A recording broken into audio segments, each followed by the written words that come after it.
Welcome to Indiana Sports Beat Radio, presented by Endeavor Hospitality Group and Andy Moore Honda of Bloomington.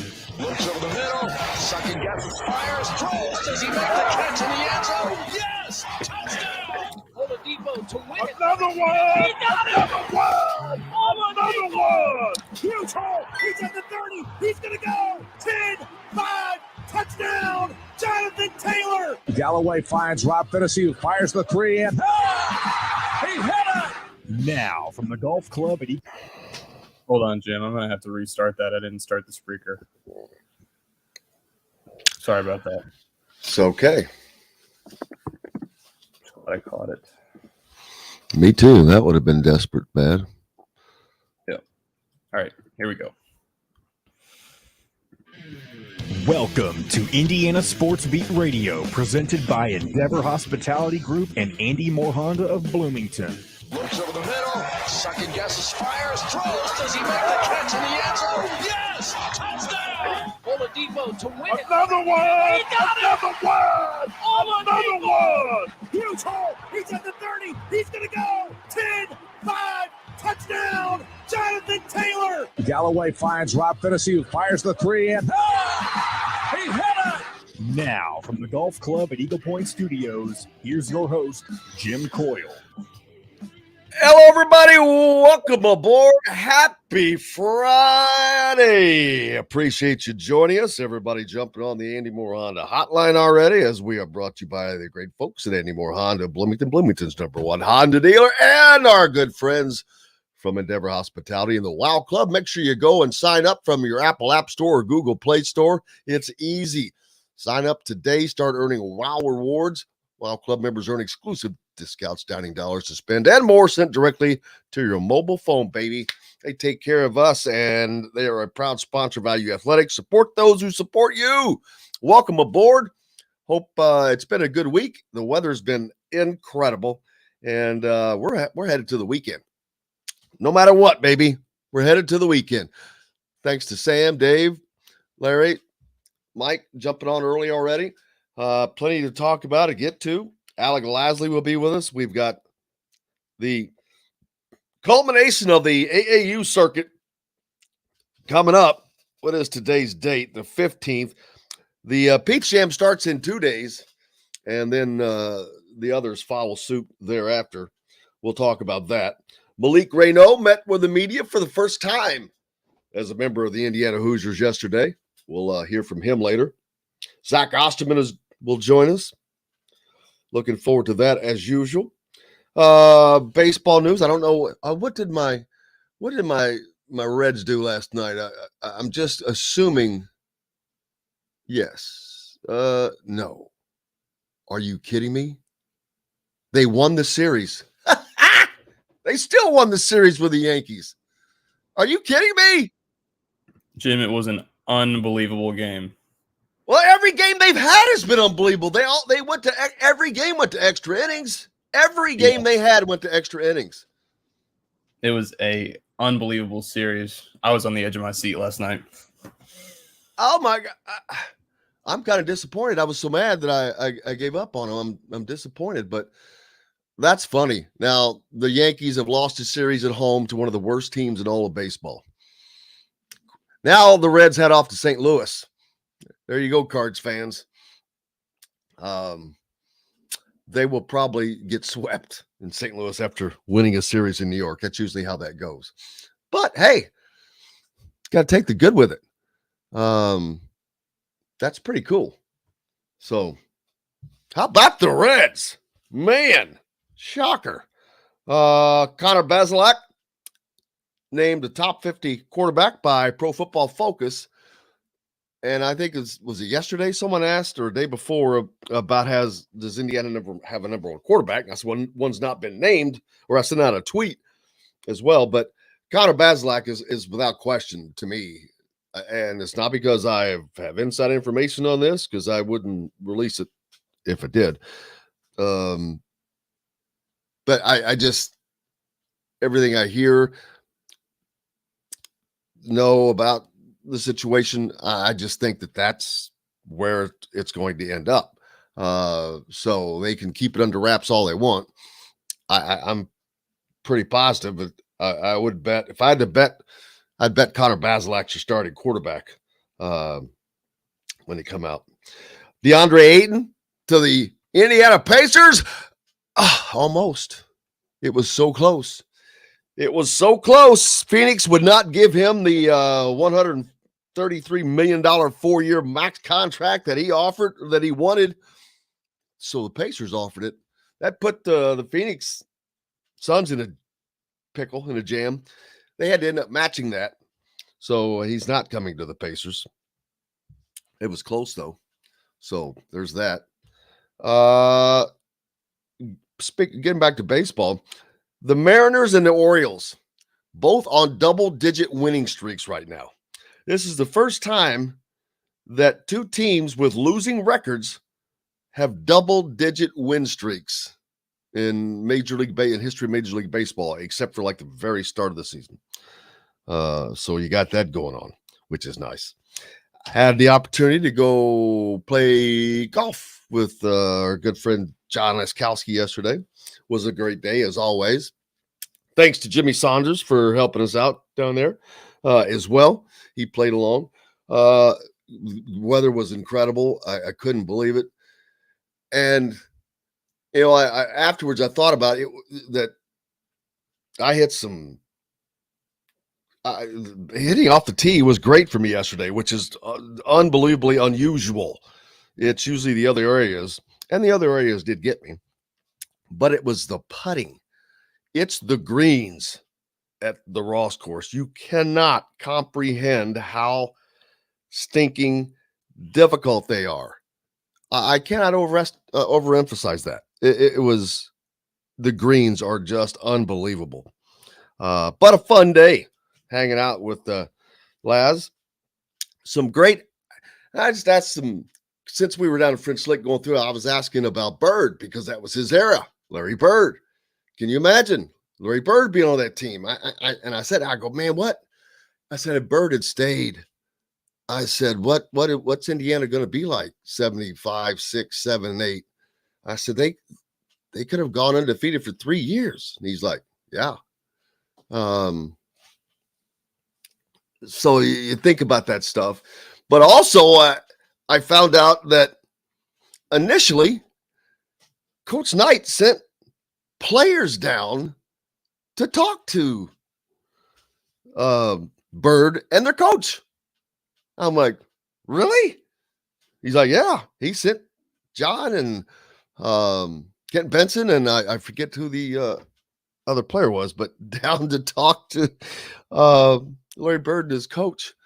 And that, I was like, I can't believe that. That's just was funny to me. But he said, yeah. And then he get back. He said, well, how'd it go? He goes, well, the coach is nice. And he goes, I don't care about that. He goes, tell me about the kid.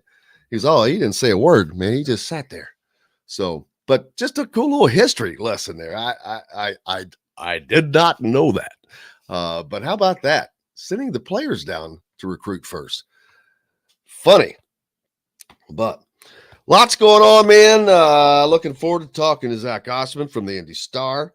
We'll hear from Malik Raynaud, Indiana's 5-star forward, teammate of Jalen Hood-Schifino in high school at Montverde Academy. Alec Lasley is going to join us. We'll get caught up on all the AAU circuit, what's happening. Football right around the corner, man. Big Ten Media Days coming up. What, a week from this coming Tuesday and Thursday. So, nuts. Hello again, everybody, up on the Andy Moore Honda Hotline. 5 left, John up, John C. Happy Friday to you guys. John hit him straight. Michael, Mike and Sam. Yes, it is Friday. And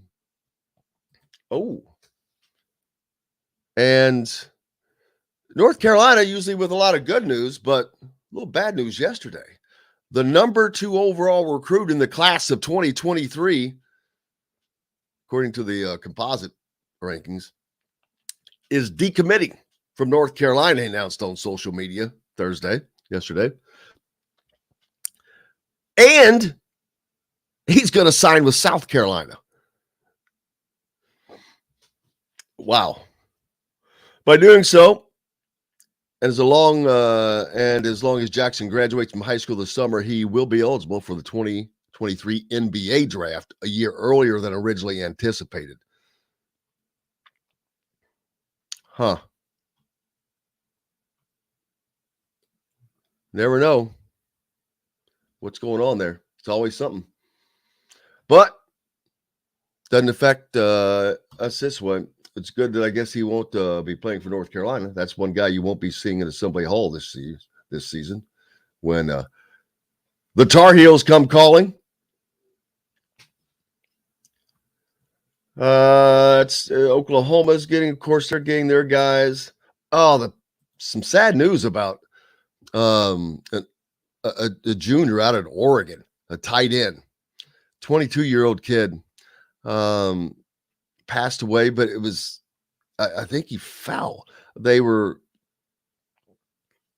Triangle Lake out. It was a popular spot for cliff jumping, probably like the old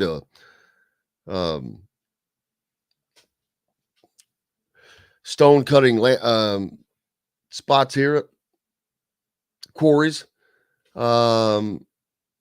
natural rock water slides. Upon arrival, the deputies learned that Webb had fallen and struck his head. He was not able to be revived. He played 14 games for Oregon last season, 3 starts. So sad to see that happen. Just a complete accident. So thoughts to that family. I'm sure Kevin Brockway, who will be with us on Tuesday for the last time, is happy. The Mets' Jacob deGrom threw 4 innings in his AAA rehab start. They're trying to get him back. But I'm still raving about the Reds. So, Joe, how did that happen? Let's see. Wow.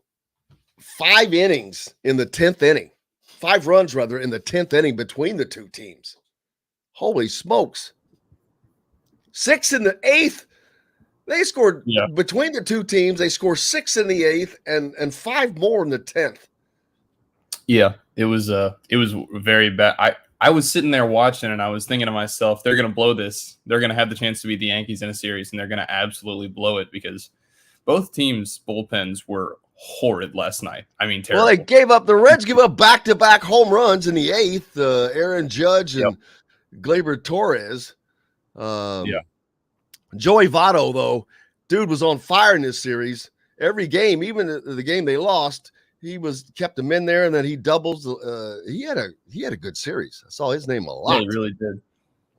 But man, the Reds coming up big in the 10th. I can't believe that. But then they give up a freaking home run. Oh, it was close, but we're celebrating, baby. Definitely uncomfortable, but let's see. Does that automatically move the Reds up to first place? You know, I wish it worked that way. I think they might be in front of the Cubs now, though, because the Orioles have been on that win streak and they were playing Chicago. They are tied. Today is a big day, and unfortunately, the Reds are playing the Cardinals. Who's the Cubs playing? Who are the Cubs playing? Come on. I think they just finished up that series with Baltimore, so I don't know who it is. Ooh, that's good because Baltimore is on that 10-game winning streak, so that helped. Right. Guess who's coming to Wrigley? The New York Mets. All right. This is the Reds' chance to get back into to get up into 4th place for the first time this year. That would be hilarious. How about you, Cubbies fans? Hey, we got to take a break. It's that time. Alec Lasley's up next. Looking forward to talking to him and getting caught up with everything that's going on there. I can rave about my last place Reds later. And they are not the worst place they're not by percentage. What is that? The Nationals. They're stinking it up, man. Back with more Indiana Sports Beat. Alec, Lasley, brought to you by our good friends Andy Moore Honda and the Wow Club, Southern Stone Restaurant, all a part of that. They try their roots in Limestone with a love of great fare, Southern food with the Southern charm as well. Make sure you stop by at Patterson and Rogers and check that out and start earning Wow rewards today. Back with Alec Lasley from thehoosier.com right after this. We'll be right back to the golf club at Eagle Point Studios for more Indiana Sports Beat Radio with Jim Coyle, presented by Endeavor Hospitality Group and Andy Moore Honda of Bloomington.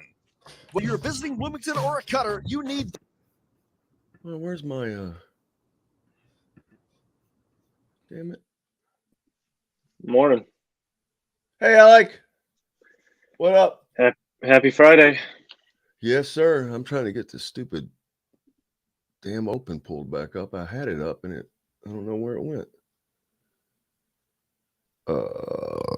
What's new with you? It's not as fun to watch when there's not any weather going on over there. When is there not weather? Is the wind not blowing?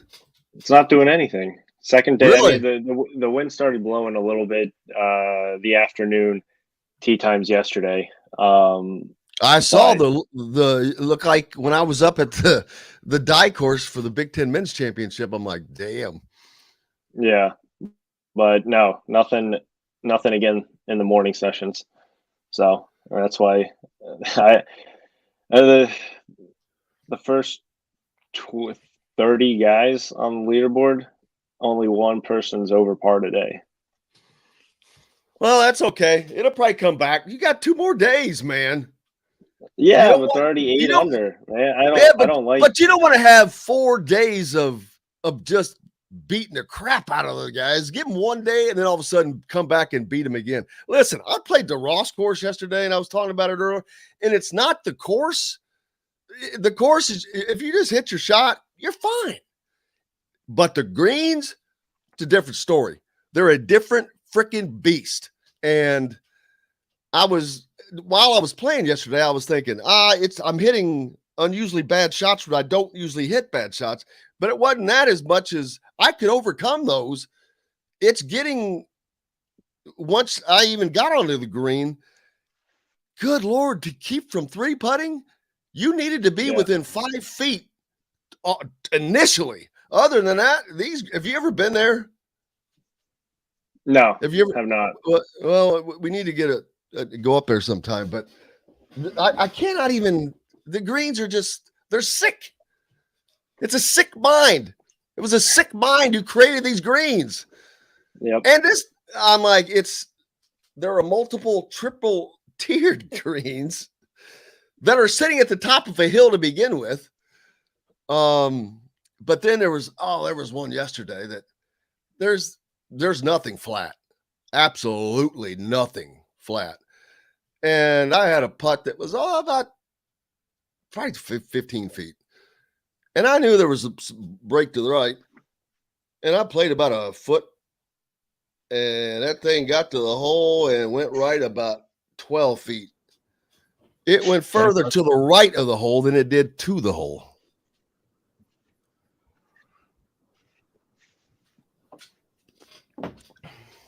It's free. You can also find full episodes of Indiana Sports Beat Radio on the homepage or on the station every week, Monday through Friday. If we're not on a station where you live, we should be. Ask for Indiana Sports Beat Radio. This segment is brought to you by Feast Market and Cellar. Now back to the golf club at Eagle Point Studios for more Indiana Sports Beat Radio with Jim Coyle, presented by Endeavor Hospitality Group and Andy Moore Honda of Bloomington. Welcome back, Indiana Sports Beat Radio. Jim Coyle with you as always, brought to you by our good friends from the Wow Club and Andy Moore Honda of Bloomington. Bloomington's number 1 Honda dealer. Make sure you go by and visit Feast Market and Cellar, part of the Wow Club. They're located next door to Southern Stone, by the way, but they are stock full of unbelievable wine selections with a sommelier on staff to help you to get the right pairing and all of that to help educate you and plenty more. Alec Lasley from thehoosier.com joins us now. Before we get into recruiting, Alec, we were talking about the Open. We'll talk more about that later, but just noticed that Dustin Johnson jumped into the lead at 9 under. The thing that makes that funny, of course, if you're not paying attention, he's a liver, baby. He's a liver, LIV golfer. What would that? Oh, how big? How big would it be for the LIV tour for him to win this event?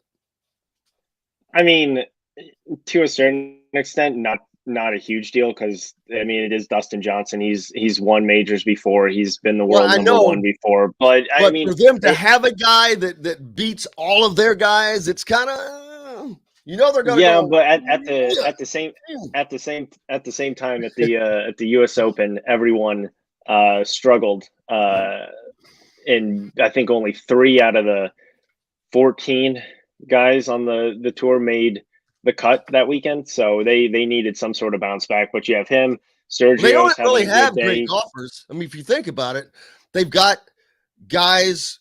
Phil Mickelson was a great golfer, but his great days are behind him. I know he won. Well, they either have a bunch of really, really young guys, or they have guys way past their prime. I mean, Exactly. Obviously Ian Poulter, Phil, Sergio, all guys who typically there was a guy a couple of years. There's a guy they signed who he was like, I don't know why they signed me. He's 49 years old. He's a year from the seniors tour. He's never done anything. I've never even heard of him. And he was like, I don't care. He's like, it's like winning a lottery ticket. The kid from Michigan State. I think that they just signed him to a $2 million deal. He was just here down at French Lick. And I was down there for that at the Pete Dye course for the Big Ten Men's Championship earlier this season. And you talking about similar conditions to St. Andrews.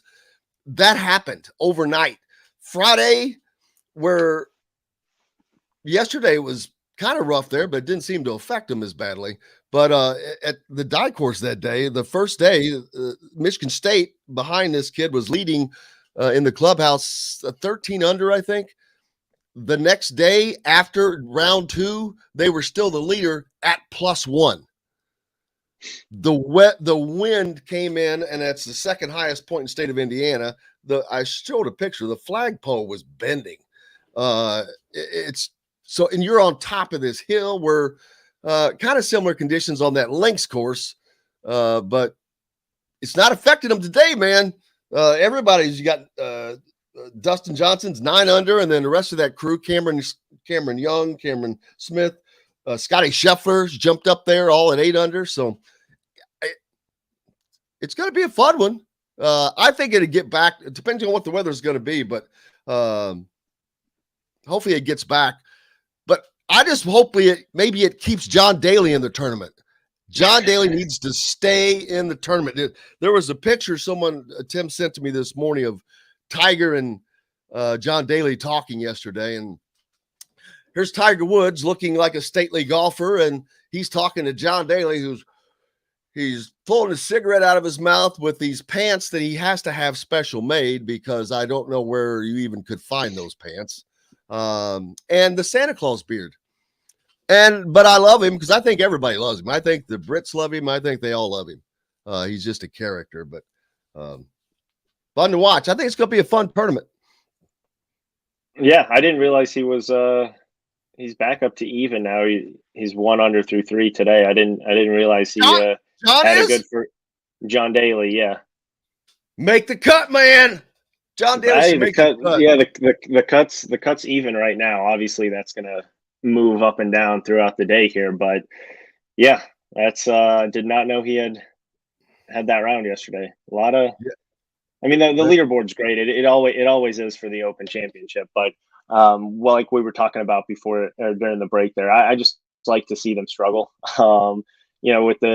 I think it took through the first over the first half of the tee times yesterday for anyone to really get into a pickle when they got into one of the pot bunkers, and that was Victor Hovland off of a tee shot, had to take the penalty stroke. They were looking at maybe hitting his putter out there in the bunker. That's the stuff that you like to see. That's the stuff that you get from playing in the Open Championship. And not to say that obviously the courses aren't difficult out there when the weather is not bad, but the weather is what makes the courses so difficult. So that's what I like to see. I hope we get some really bad weather here. I would say probably tomorrow. I hate when the morning guys go out and have easy conditions, and then the afternoon guys get out there and fire off a bunch of 3, 4, 5 over pars. But I like to see them struggle to shoot 70, 71, 72,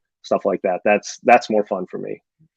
Jesse, are you saying that our Henry N is over there? If he is, I'm going to just tell him I hate him.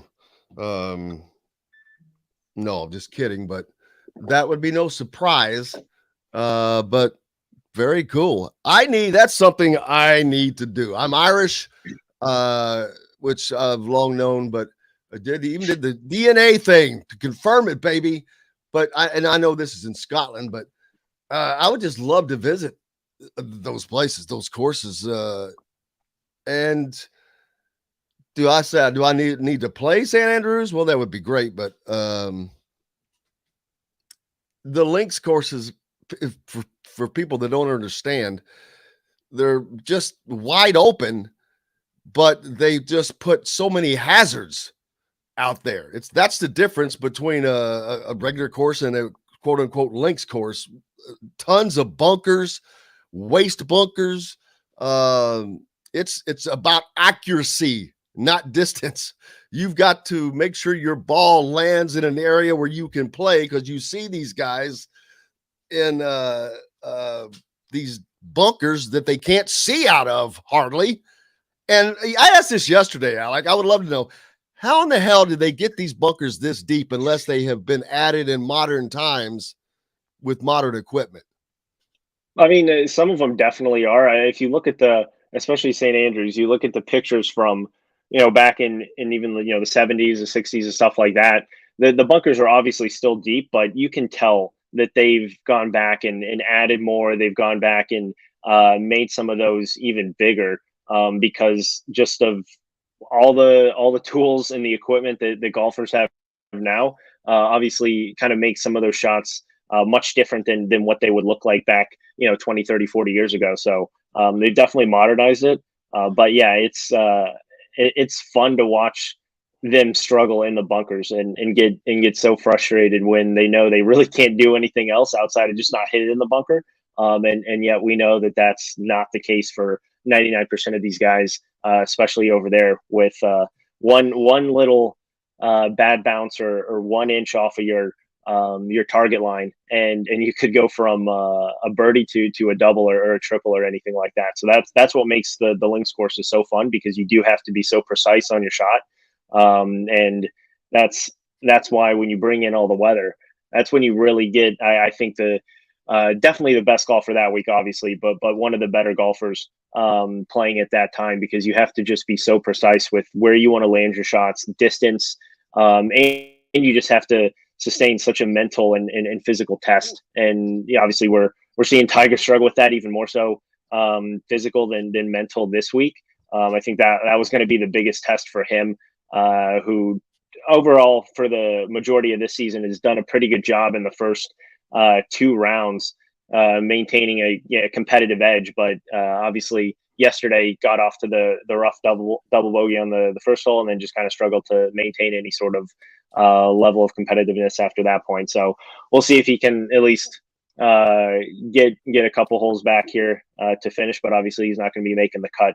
So that's obviously tough to see, but like we said, definitely a fun leaderboard. Should be a fun weekend for that. Absolutely. One other thing I've noted yesterday, John Daly also wearing a pullover that had multiple sponsors on it, but one that was noticeable at the very top was that of the Masters. It had the Masters logo, and people were, what they don't do corporate sponsorship. What's the story? What's the story?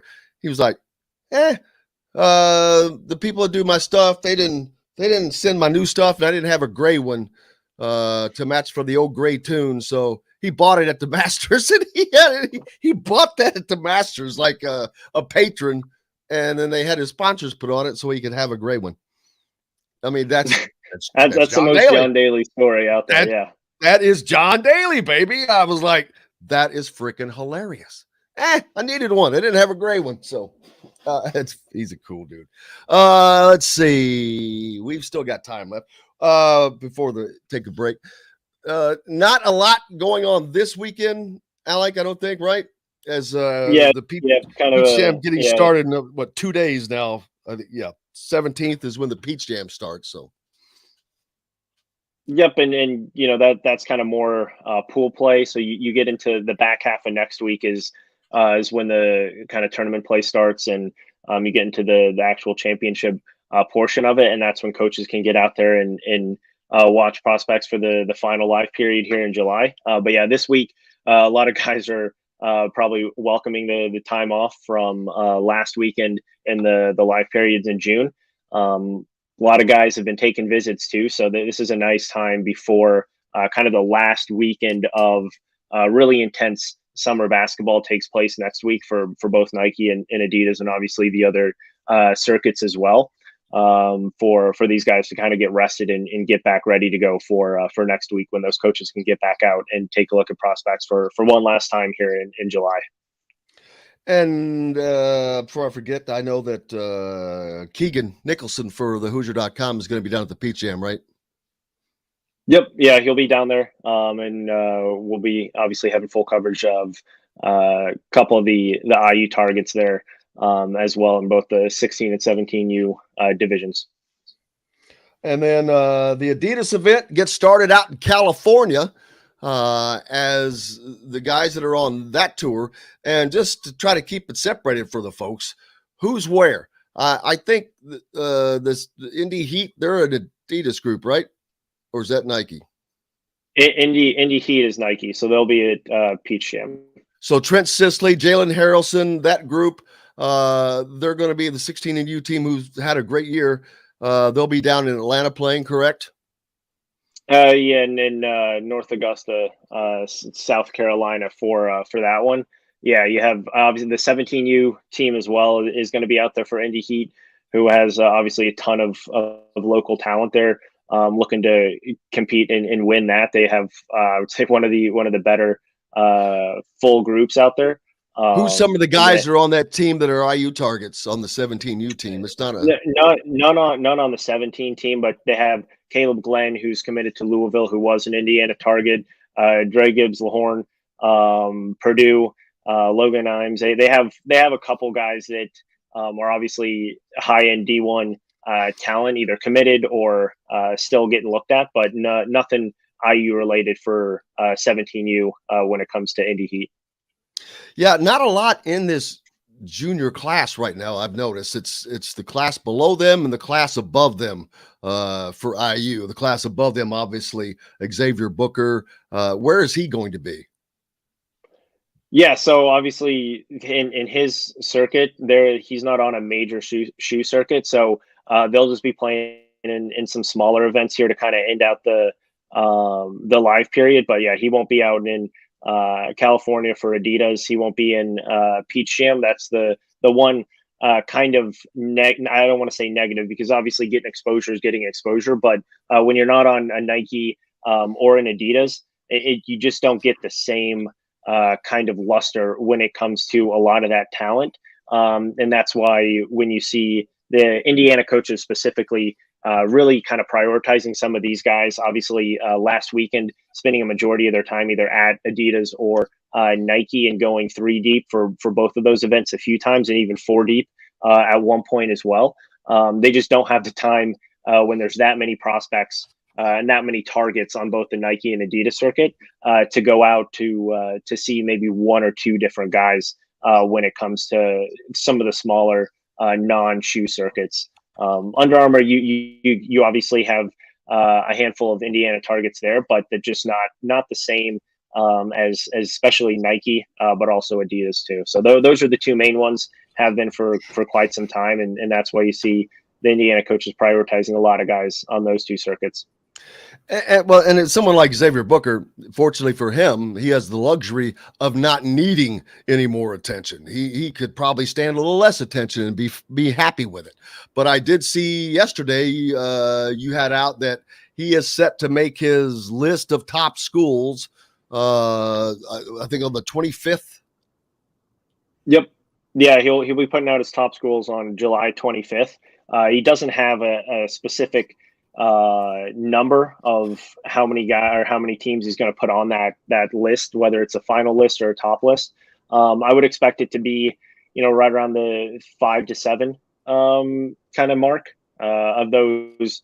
I would say kind of key schools that have been involved for a while. I think it's going to be interesting to see if Duke ends up making that. That's something that Duke and Auburn, I would say, are the two kind of wild cards in that one. I would expect Indiana. I would expect Michigan State, Notre Dame, Michigan, some of those programs. But when it comes to more of those non-local and non-regional programs, it'll be interesting. Duke did not make a priority to get out and see him during any of the last 3 live periods. That kind of obviously shows that they're going in a different direction, but there still seems to be some sort of interest there from Xavier Booker's side. And then obviously Auburn sent Bruce Pearl and some assistants to see him when we were out at Charlie Hughes a couple weekends ago for one of the June live periods, and then also saw him for the first July live period as well. So that would be an interesting one. There's some talk about potentially Oregon, Kentucky. Obviously, Gonzaga has offered. Same thing with Duke. Did not get out to see him in June or July. So I think it's going to be interesting to see kind of what those maybe 6 or 7 teams would be if that's what that list is going to come out to be. And then obviously get down into narrowing in who's going to actually receive those senior year official visits. Is he going to take all 5? And when is that going to be? He already has one set up to Ohio State for the beginning of September. So, that's one school that you can kind of assume would be on that list. So it kind of comes down to any of those other schools in the Midwest who are all really pushing extremely hard to get in that recruitment and land him.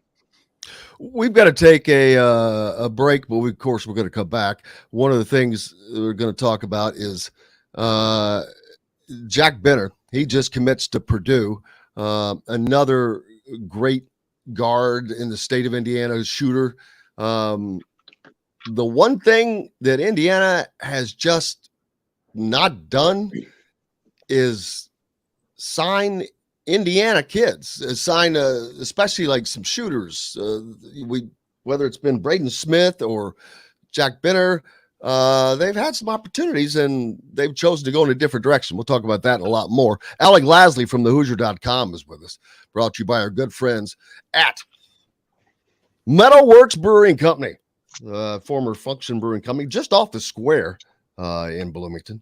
Looking forward to they are a part of the WOW Club as well, but make sure you stop by and check out all their great products. In-store food is incredible as well.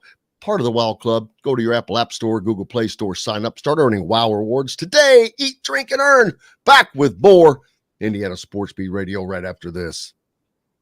We'll be right back to the Golf Club at Eagle Point Studios for more Indiana Sports Beat Radio with Jim Coyle, presented by Endeavor Hospitality Group and Andy Moore Honda of Bloomington. The sun is out, the birds are chirping, and the fair. Man, I didn't think he was going to commit that quick, but I heard that was probably happening. Yeah, once Purdue offered, it was pretty much over. We got to see him, but he wanted to go to IU. But it's because I think he knew that an offer from IU was not coming. Just like Braden Smith knew an offer from IU was not coming. Yeah, I mean, especially once Mike Woodson took over, that recruitment was over for Indiana. But yeah, I mean, I love his game. I think he's a really good player. But yeah, I mean, it's for class of 2024. Indiana is still prioritizing a lot to finish 23. So I'm not shocked that they didn't prioritize him a little bit more. We'll talk about him obviously a little bit more here when we get back, but. They seem almost afraid to sign these guards, but they don't have any proven shooters. Yeah, but that's who they're going after for now, for 23. And you need to prioritize 23 kids and round up that class before you move on to 24. And he's not the kind of guy who is going to What's come in better? and What class is better? in reference to what? What class? Is he a 24 kid? He's 24, yeah. Oh, and he's already committing? Yeah, because there's no reason to wait. You have a Purdue offer, and that and that's why I said Indiana, if they were going to offer, was not going to come this summer, was probably not going to come this fall either. So, at that point, why are you waiting?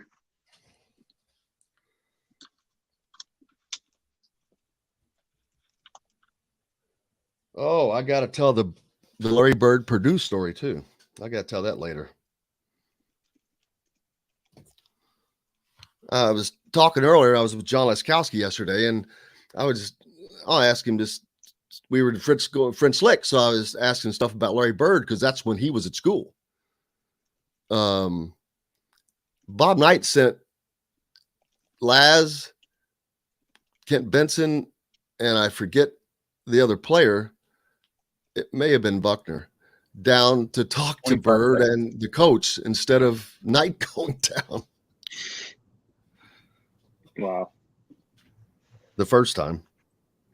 HRVs and pilots. See dealer for financing deals. Andy Moore Honda, Bloomington's #1 Honda dealer. Get more to your door with AndyMooreHonda.com. Come see us at the all-new Andy Moore Honda, now in Bloomington. This segment is brought to you by Remax Advanced Realty, Indy Home Pros team by Cheryl Sizemore. Now back to the Golf Club at Eagle Point Studios for more Indiana Sports Beat Radio with Jim Coyle, presented by Endeavor Hospitality Group and Andy Moore Honda of Bloomington. Welcome back. It is Friday, baby. TGIF. Jim Coyle with you as always here at the Golf Club at Eagle Point Studios for Indiana Sports Beat Radio. Alec Lasley from thehoosier.com joining me as well. So thanks to him. And of course, our good friend Cheryl Sizemore from Remax Realty. If you're in the market for a home in the Indianapolis area, make sure you reach out to Cheryl at IndyHomePros.com. Her 2 decades of experience could be the reason you get the home you want or not. We were talking basketball, and what did I leave off at, Alec? Jack Benter, who committed to. Who I get it. There's timing, and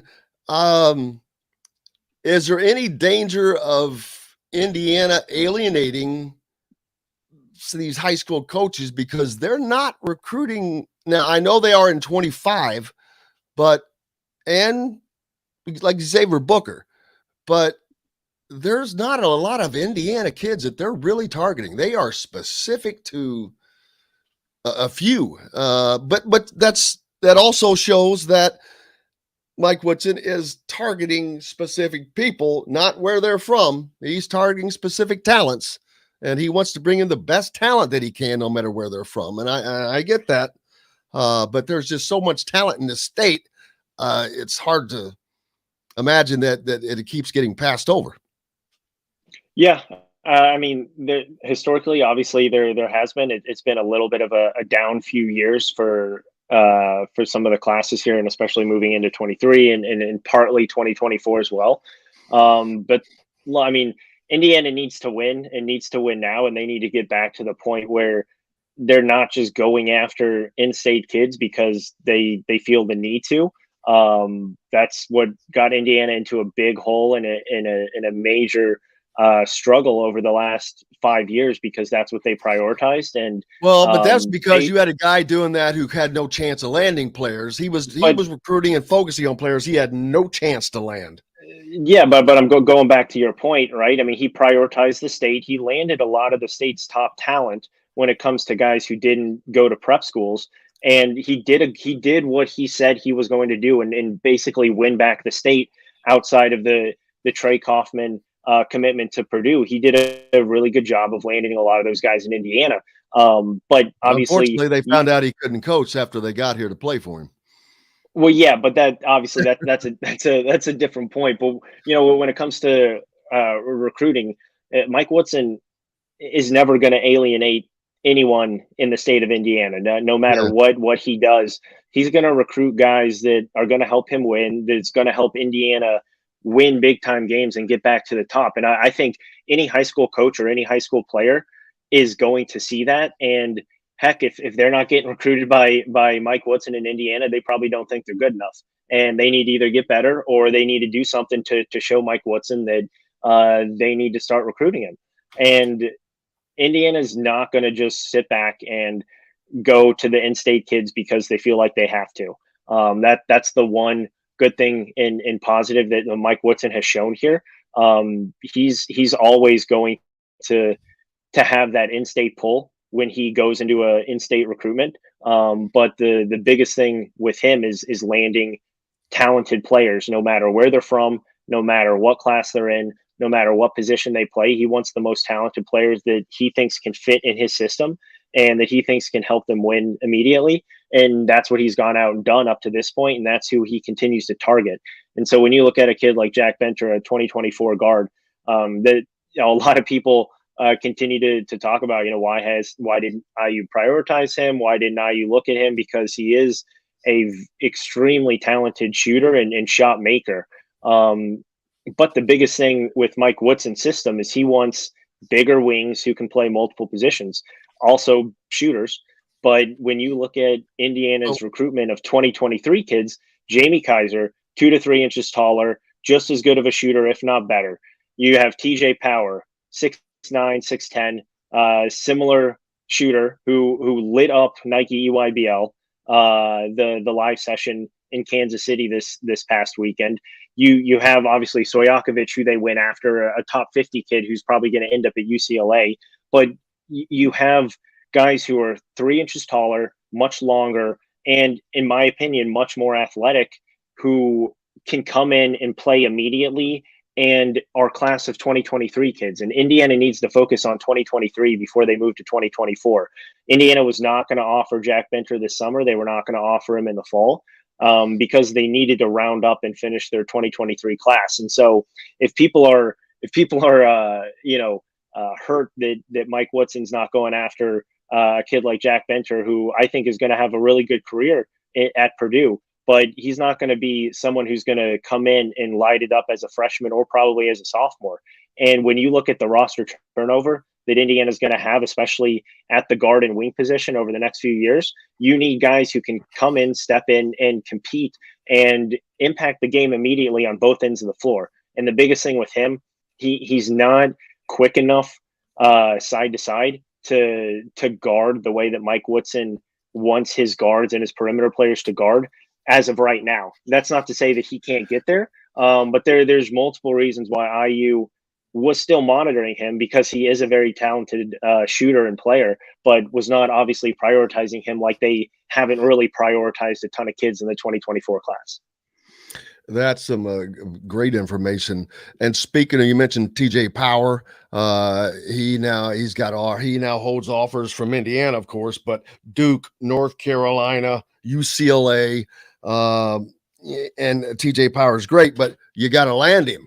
And you've got to beat these other programs, these blue blood programs now that are all in the hunt for that. Indiana was in there earlier, and maybe that helps them with that. But it's going to be all hands on deck when everybody starts. I'm surprised the Kansas offer hasn't come already, but Kansas offered him as well. They just didn't offer him in the 12 to 24 hour period that he got from UCLA, Carolina. And there you go. So he's got an offer from every blue blood that there is. So now Indiana's going to have to do something they haven't done since Bob Knight. They're going to have to beat multiple blue bloods for a recruit. A recruit from outside the state of Indiana, no less. And that would be a first in probably 20 years. I'd have to go back and make sure I'm not missing something along the way, but I can't remember Indiana beating North Carolina, Duke, UCLA on a recruit, since the Bob Knight era. Yeah, you probably look at the most recent one being Cody Zeller obviously with his ties to Well, both Carolina and. But I mean, like, where's TJ Power from? Oh, you're talking about out of state kid. Yeah. He's not even from Got it. Indiana. So, Yeah. if they're a state kid, you got a little extra pull. Man, when they're out of state, isn't he from Kentucky? No, he's from New Hampshire, Massachusetts. Oh, he's up in the area. Northeast. Up in the North. Yep. Okay, he's up in the North. I was thinking the other kid. But anyway, when I don't. When's the last time Indiana beat all these blue bloods for an out-of-state kid? That will go back to the Bob Knight era. And I'm not saying they're not going to do it, but that's what they have to do on this recruit. And that's the danger of you passing up certain recruits and you gamble on these guys. And that's great as long as you land them. Yeah, but you again, it goes back to you have to seek out the top talent. You can't be scared to go. If Indiana is truly going to get back to what everyone expects them to be year in and year out, and the top 15 team that they're expected to be in competing for a Big Ten title with this amount of talent on their roster, they need to go after these kids, and they can't be scared of a Duke or a Kentucky or a North Carolina or a Kansas because they've had more success than Indiana over the last decade here. But you have to go after talented kids to land talented kids. They're not just going to magically show up at your doorstep, and that's why you cast a big net and you go after tons of these top 50, top 75, top 100 players, because obviously you're not going to land all of them. You're not even going to land, a quarter of who you probably offer. But if you offer enough of these kids and you really hone in on those 5 or 6 that you really, really need and want, and obviously there's a big difference between need and want, and Indiana needs some of these guys. Duke, on the other hand, more of just a want. But Indiana has the pitch of, hey, we need you to come in and play significant minutes and play a significant role. Obviously, these offers change things for TJ Power. They change things for just about anyone. I think Indiana still is going to get the visit that he told us that he was looking to take in the fall. Indiana has the system in the role and the minutes available for him when he were to come next year. So that hasn't changed. Obviously, Duke has major turnover every single year with all the freshmen that end up going to the NBA. But they also bring in, 5 to 7 guys every single year, and see a lot of guys transfer out because of roles that they think they're going to get that they don't end up getting. North Carolina is an interesting one. Obviously, with basically losing most of their front court here after this year with Armando Bacot most likely obviously going pro, and then Pete Nance only having 1 year of eligibility, and then them losing number 1 overall recruit in the 2023 class, Gigi Jackson, last night to a decommitment. They went out and offered obviously TJ Power and then Zayden Hayes. So they're going after those stretch hybrid perimeter kind of wing power forwards who can shoot the ball. That's an interesting one. Has not a similar skill set to Brady Manick, but in their ability to shoot the ball, very, very similar. So that would be one offer that I would really keep an eye on. Duke, I wouldn't be shocked if he gets down there, but at the same time, I think he's going to take his time now and really look at the pros and cons of each of these schools, and realizing that he can only go on 5 visits when there's a lot of other schools that are very heavily involved that have been for quite some time. Yesterday, changing gears a little bit, Malik Rayneau met with the IU media for the first time yesterday. We'll hear from him later, but what was your takeaway from that presser with him? Yeah, so now we've heard from all the freshmen, and the biggest talking point with all 4 of them, including Malik Rayneau, was their competitive nature, their confidence. They all have a different type of kind of swag when it comes to their skill set and what they think they can bring to the team, and their just overall IQ. Right? I mean, Malik Rayneau, obviously teammates of Jalen Hood-Schifino, both very, very mature when it comes to not only their physical attributes, but also when it comes to the mental aspect of the game of basketball. And that's one thing that even Race Thompson said, Trace Jackson Davis has said when we talked to them earlier this summer when they got to know Malik. He's also just a big body. I mean, he he knows what his game is, what his bread and butter is. But the one interesting part was he also realizes going up against Race Thompson and Trace Jackson Davis every day in practice, he can't move them like he could move some of these high school players. Even at 6'9", close to 240 pounds, he came in physically ready to play in the Big Ten. But he has realized that he needs to adapt to the different styles of play, especially in college, but also what Mike Woodson wants out of him, and that's to be a little bit more perimeter oriented. He said he's been practicing a lot at both the 4 and the 5, so I think it's going to be really cool and interesting to see the different ways that Indiana uses him, either alone in the front court, but also playing alongside potentially Trace Jackson Davis, where you have 2 lefties in the front court. He's tried to pick his brain on a lot of the different moves and aspects of how he's obviously gotten to the point that he has, a place that Malik Renault obviously wants to get to, and the way that they can kind of play that buddy system that we've seen so much success over the last 2 years with Race Thompson and Trace Jackson Davis. Indiana is in great position as far as bigs right now, but then where's Logan Duncombe in this? Is he still developing? Is that someone they're going to allow to develop later, or is he someone that may just kind of, I don't want to say get lost, but shuffled?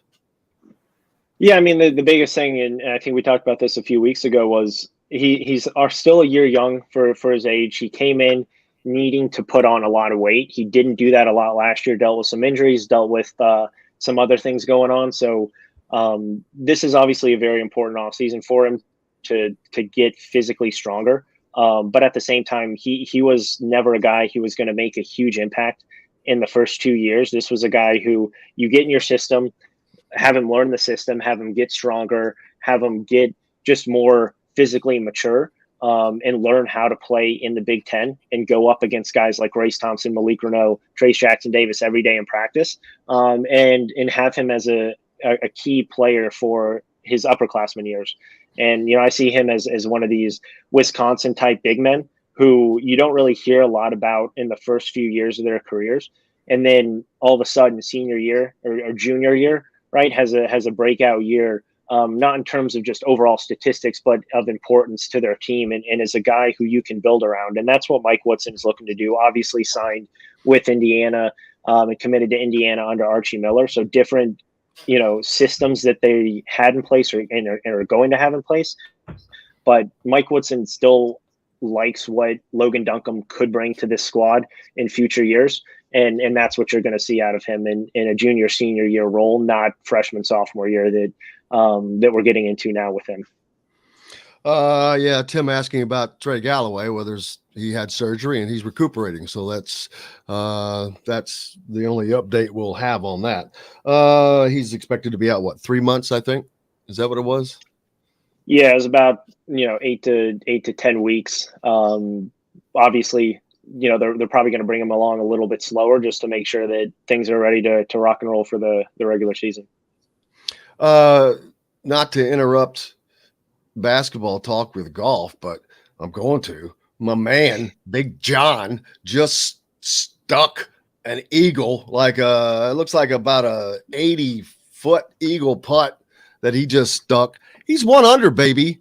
My man, he's going to make the cut. Looking forward to that.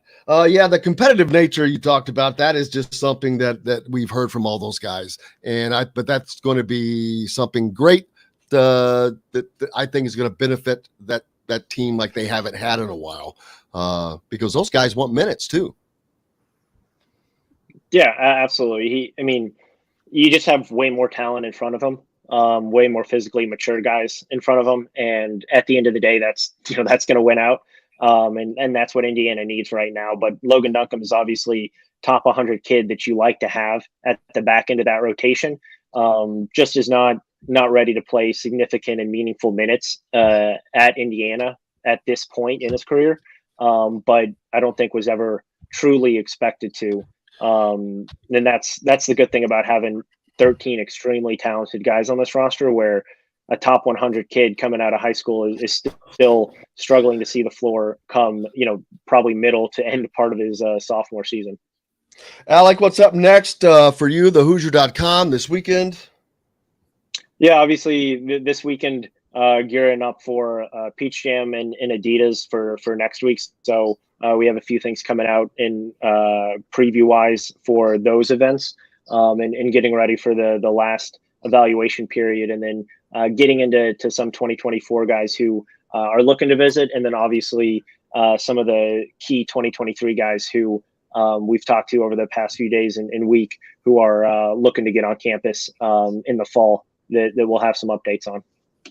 Make sure you give Alec, Keegan, and Kyler all a follow there at thehoosier.com and go there and for complete coverage of all the recruiting going on action. Alec Lasley, cannot thank you enough, brother. Have a great weekend. Yeah, you as well. Enjoy the golf, and hopefully we see some bad weather out there. We will. Go on John Daly, baby. He's under. Hey, we got to take a break. Up next, the great Zach Osterman from the Indy Star will join us, and looking forward to that. Brought to you by our good friends from Barbara Pop Realty Services down in southern Indiana. If you're in the Louisville, Floyd, Clark, Harrison County area, Barbara Pop Realty Services has been serving southern Indiana for over 3 decades. Get their experience. They will find you the home you want. Reach out to Matt Lincoln. Matt at barbarapop.com. We're back with Zach Osterman from the Indy Star right after this.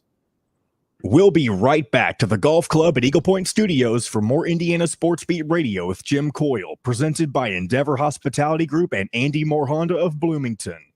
Whether you're visiting Bloomington or a cut. Hi, Zach. How are you, brother?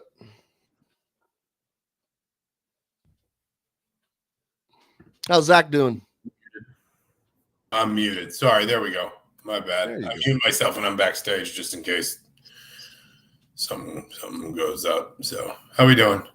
Good. Are those? I wonder if I'm watching the U.S. Open. I wonder if those are condos. What hole is he on?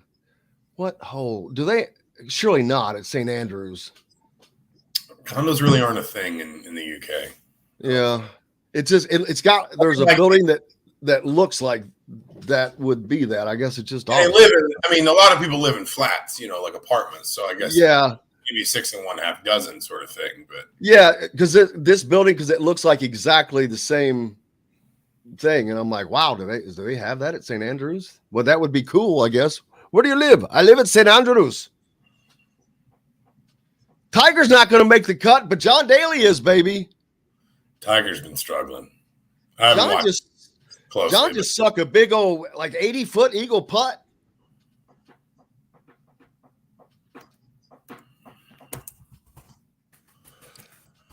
Holy smoke, look at that stretch. What the hell? Oh, that's beach.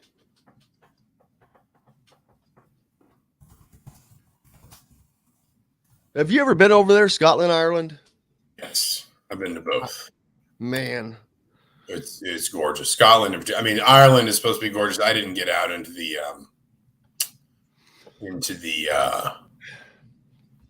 countryside in Ireland the way I did Scotland.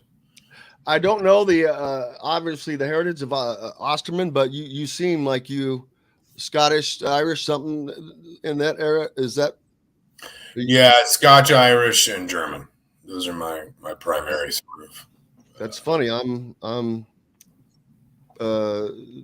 British, Irish, 75%, and then 24-something% German, French, which, I want to go to Ireland so bad. 30 seconds. It is very nice. And Scotland, I mean, Scotland's absolutely gorgeous.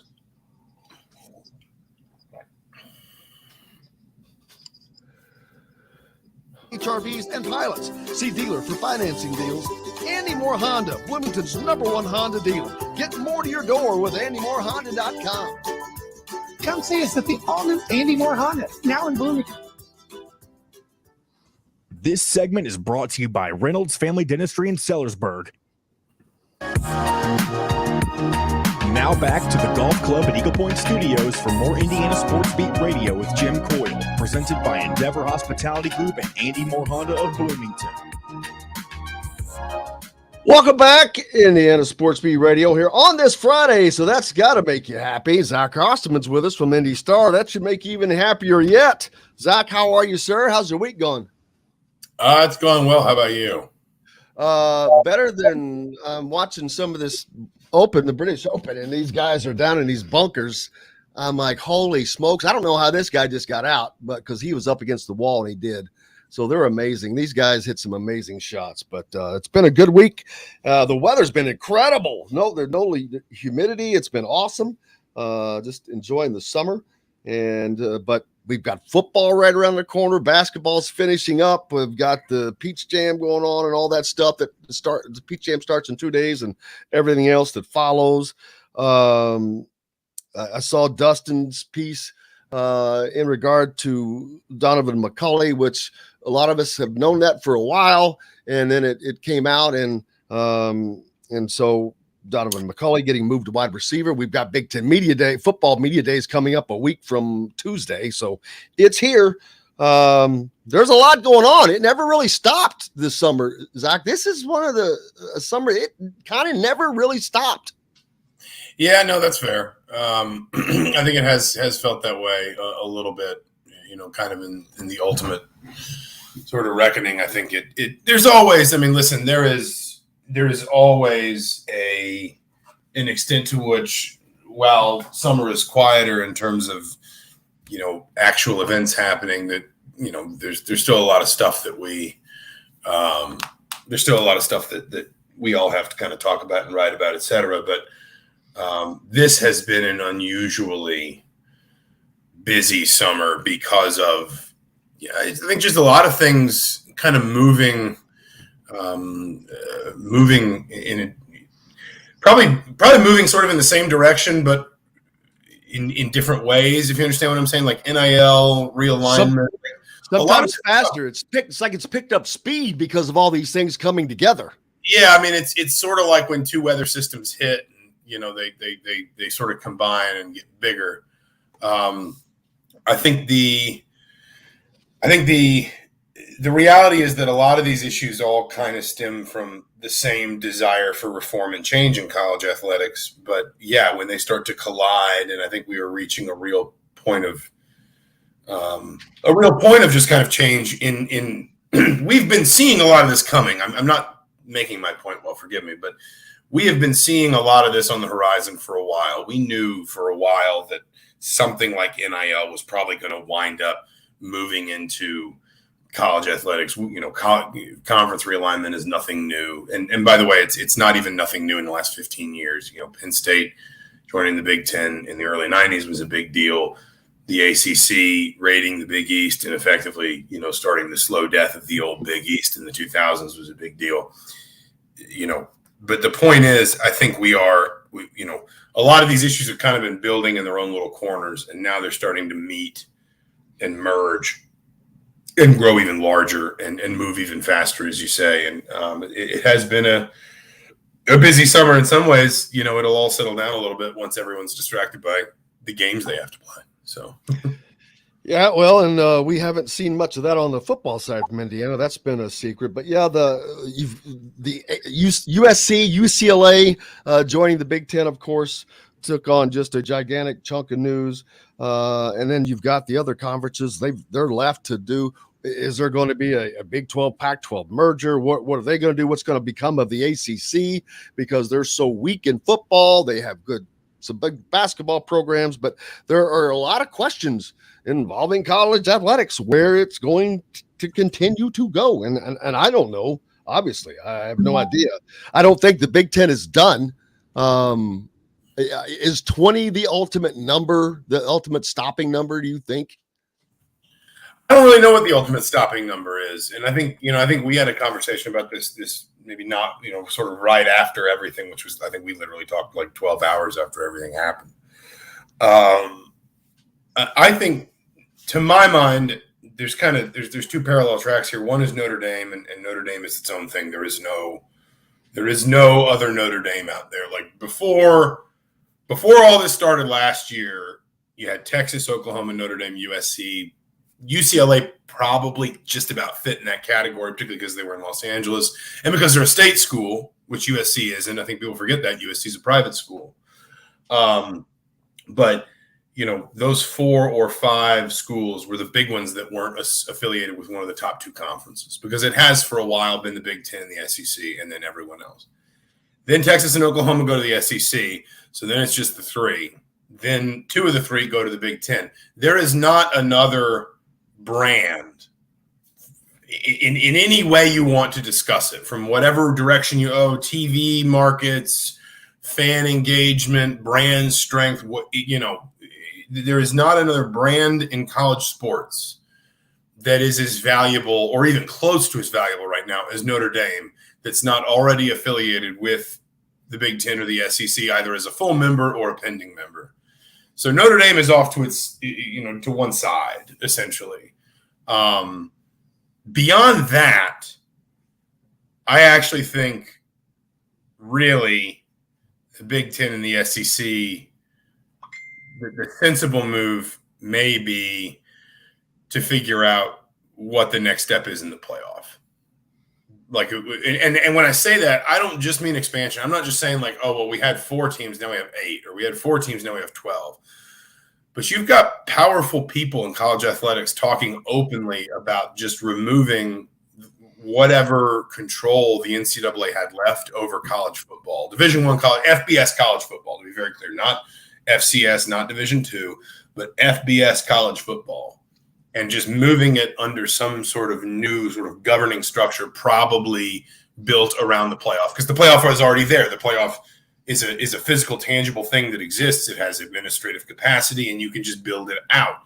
You've got Gene Smith talking about that, the AD at Ohio State, maybe the most influential athletic director in college football. George Kliavkoff said something similar about it, the commissioner of the Pac-12.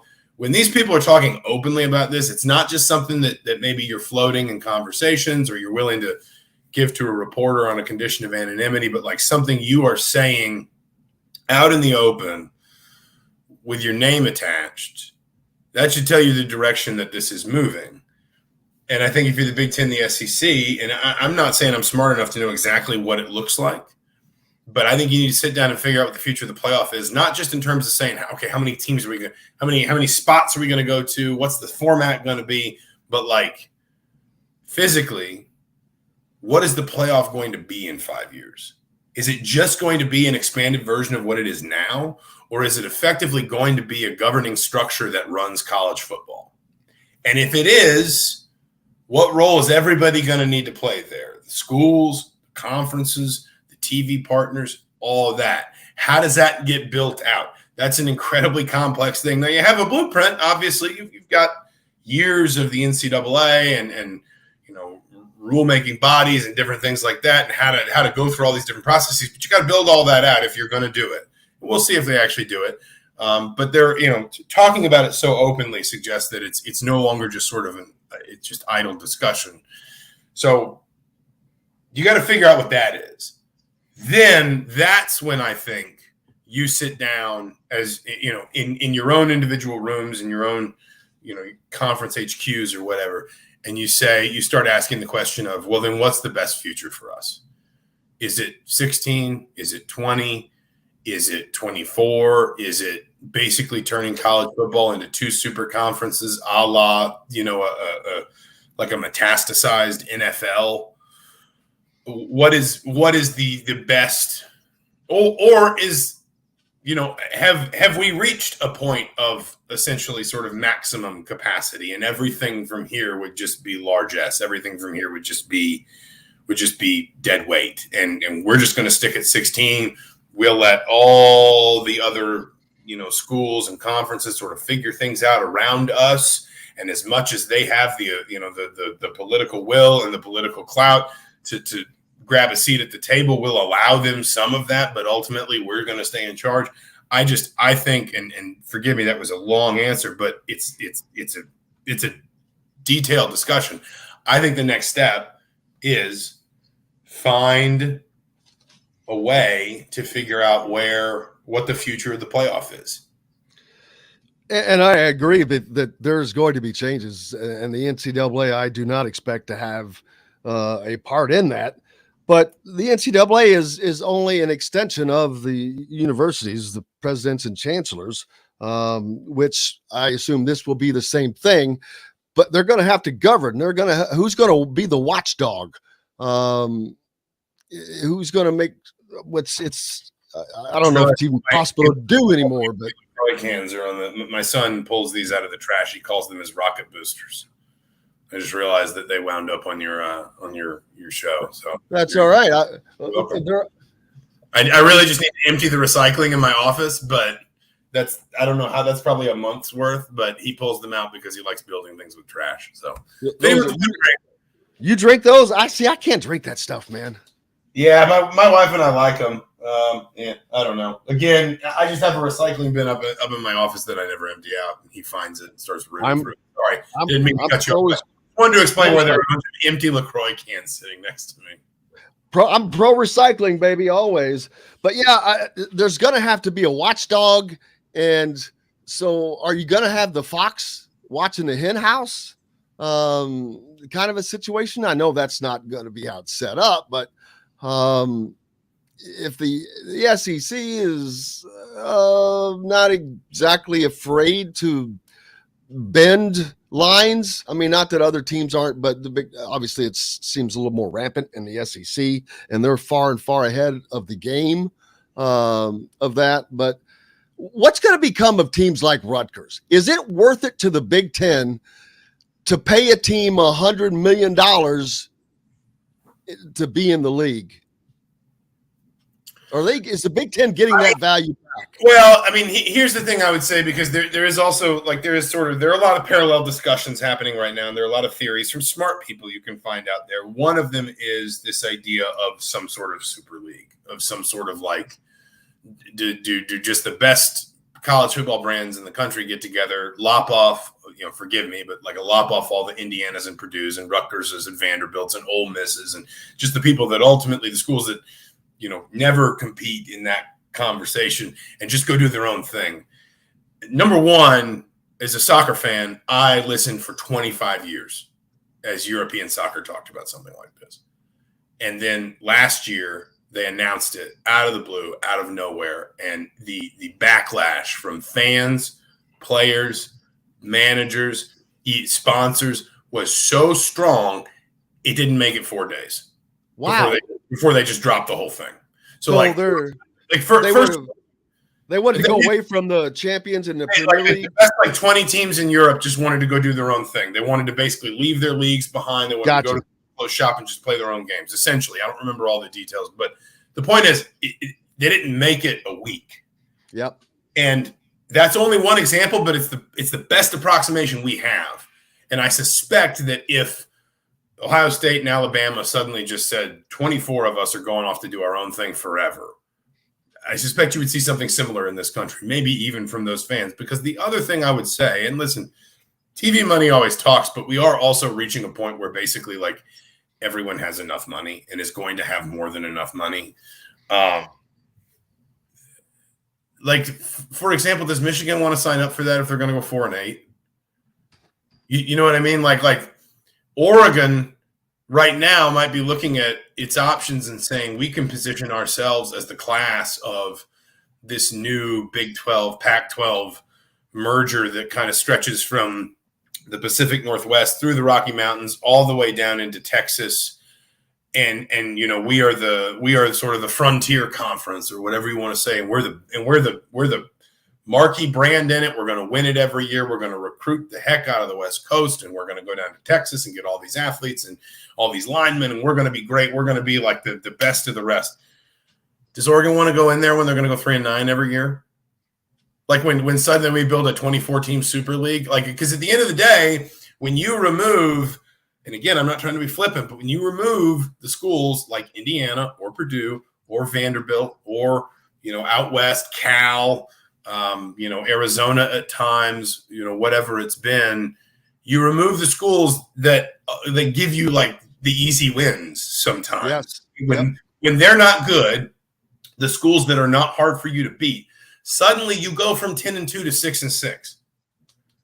And if you go somewhere where it's only you And Ohio State, Alabama, Auburn, Texas, Oklahoma, Georgia, Florida, FSU, Miami, whatever, 6-6 can turn into 3-9 really fast. Oh yeah. And so I don't think there is a world where you see those schools removed. What I do think is possible, again, to go back to the and I've been toying with writing something about this, and I don't know exactly how to present it as anything other than my own 10-pod idea, but this conversation makes me feel like I should put it down on the page somehow. Going back to the European soccer conversation, for people who don't know, there is something called the Champions League. It used to be called the European Cup. For years, from like the early 60s to the early 90s, you could only qualify for the European Cup if you won your league. And then you would go in, and during your domestic league season, you would also play in this other competition periodically where you'd play other teams from Europe. Around the time they reformed England's first division into the Premier League and started selling TV rights for money that at that time people would never have imagined broadcasters would pay for live sports, UEFA got together, the Union of European Footballing Associations, which runs the European Cup, got together and said, well, what if we built out the European Cup, included more teams, made it more of a made for TV event? How much money could we get out of it? They started calling it the Champions League. It is this sort of sidecar competition now. It is the Champions League final is often, if not the most, one of the most watched single sporting events every single year across the globe. It's a huge deal. In theory, anyone can get in. In theory, as long as you finish high enough in your domestic league in a given season, the next year you will qualify for the Champions League. In reality, the way it's set up, the way it makes the rich richer and kind of locks everybody out means really it's reserved for a small group of clubs. I wonder if there's a future where there is some sort of sidecar competition to the college football season where, in theory, Indiana could qualify or Purdue. And I'm picking on Indiana and Purdue. I don't mean to, but, I agree with you. There are local teams. In theory, Indiana or Purdue could raise up, have a great season, qualify for the next season's whatever we call it, the College Football Champions League. In reality, nearly all the time, it's the same teams. It's the same small group of teams competing at the top end of their conferences, like always, and therefore competing for those spots. And then when you get into and when you look at the Champions League, when you get into the quarterfinals, the semifinals, the final every year, it's mostly the same teams. There aren't a lot of interlopers. And I think, this would wind up that way too. I think you can make a boatload of money off it. I don't know exactly what it would look like, but it would give everybody a little bit of something. Because at the end of the day, there are still hundreds of thousands of people that will watch IU Michigan State, really millions of people that will watch IU play Michigan State, given at least a small amount of an illusion of the idea that it might matter, to a national title conversation somewhere. You don't just leave that money on the table. What you do is you find a way to keep making that money while also monetizing this other fat brand over here. And that's where I think we could be. Like, I think that to me is where the future is. But I don't know exactly what that looks like. I don't know how you build it out. I don't know how you make it work in college football the way you can make it work in professional soccer. They're two completely different sports for a variety of reasons: player safety and welfare, amateur, at least for the moment, obviously, versus professional, etc. But I think that makes a lot more sense to me. And I'm basically reading out a book to you that I've written in my own head here. Forgive me. No, I agree. I thought since I've learned, and a lot of it has come from conversations with you, but once I learned and got straight the Premier and the Champions League and how it worked, and watching Ted Lasso kind of helped with that. But seriously, I've been thinking the same thing. I'm like, is there there's no other way to do it. It's almost like going back to the Division I and Division 1A, Division 1 AA, which is the old FCS. But there's because there is a line of demarcation. There will be, and I agree. I think that they should do it. It's going to give those teams incentive to continue to strive to be better and not stay if they were in the quote unquote College Football Champions League, to strive to get to the Premier League. So I think that I don't know how to figure it out either. But I think that is, I don't know what else you can do because there is never going to be a way where Indiana is on par in football with Ohio State or Notre Dame or Alabama. That But ain't just ultimately, ain't Ohio happening. State, Notre Dame, and Alabama want the payoff that you get inventory wise from an Ohio State Indiana game. Oh yes, they don't want to have to. They don't want to have to replace that with Ohio State Auburn, where Right. Ohio State I agree. probably win that game, but it would be a lot harder, and maybe they wouldn't. And then one year suddenly Ohio State is 7-5. Like, you know, the analogy somebody used to me is like the Pirates have to lose 100 games so the Yankees can win 100 games. Baseball's never kicking the Pirates out.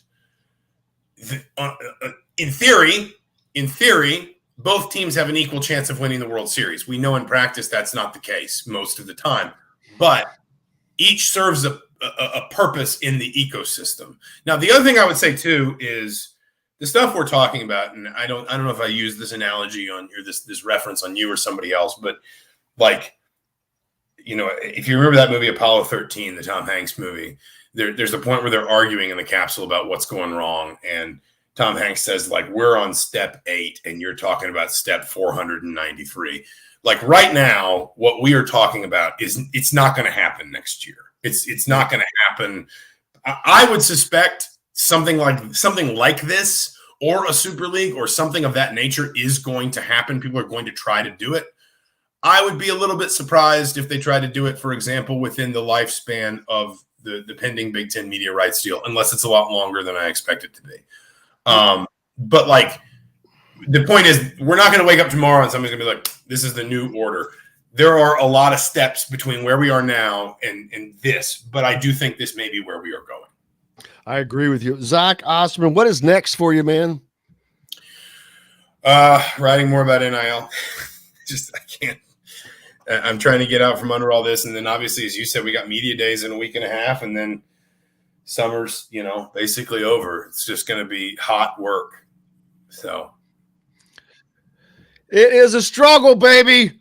But we're glad to have you, and Indiana fans are they're lucky to have you as well. Make sure you give Zach a follow at the Indy Star. If you're not a subscriber, you should be. I am, and we got to keep local papers alive, folks. Zach, I can't appreciate you enough, brother. Thank you so much. Have a great weekend with the kiddos. Hey, you too, Jim. Thanks for having me as always. Thank you, sir. Thank you, buddy. Zach Osterman from the Indy Star joining us. Lots more coming up here on Indiana Sports Beat Radio, brought to you by our good friends from the Wow Club and School Courier, all a part of that.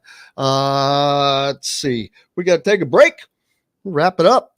We've got a little bit more time to go, but Tiger's not going to make the cut. But man, oh man, is the Open tight. Lots more coming up here on Indiana Sports Beat Radio. Thanks a lot. Back right after this. We'll be right back to the Golf Club at Eagle Point Studios for more Indiana Sports Beat Radio with Jim Coyle, presented by Endeavor Hospitality Group and Andy Moore Honda of Bloomington. Andy Moore Honda is Bloomington's #1 Honda. You have. What was that?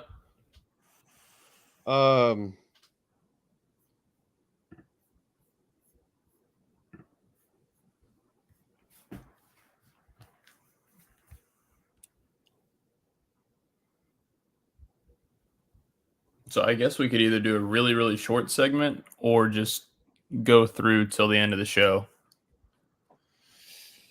Yeah.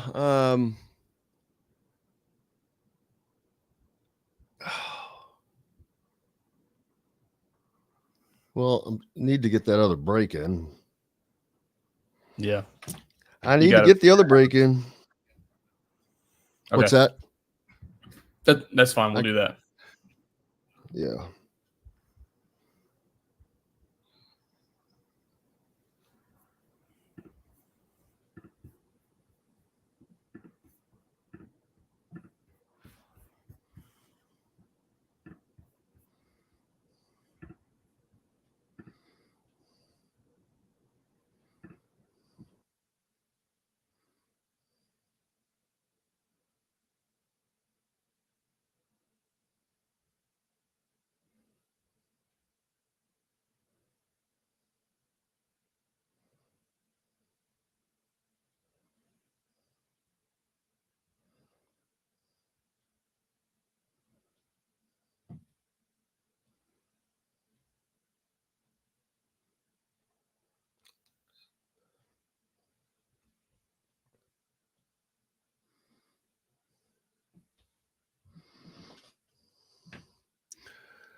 Oh, Tiger's still playing. I thought he was.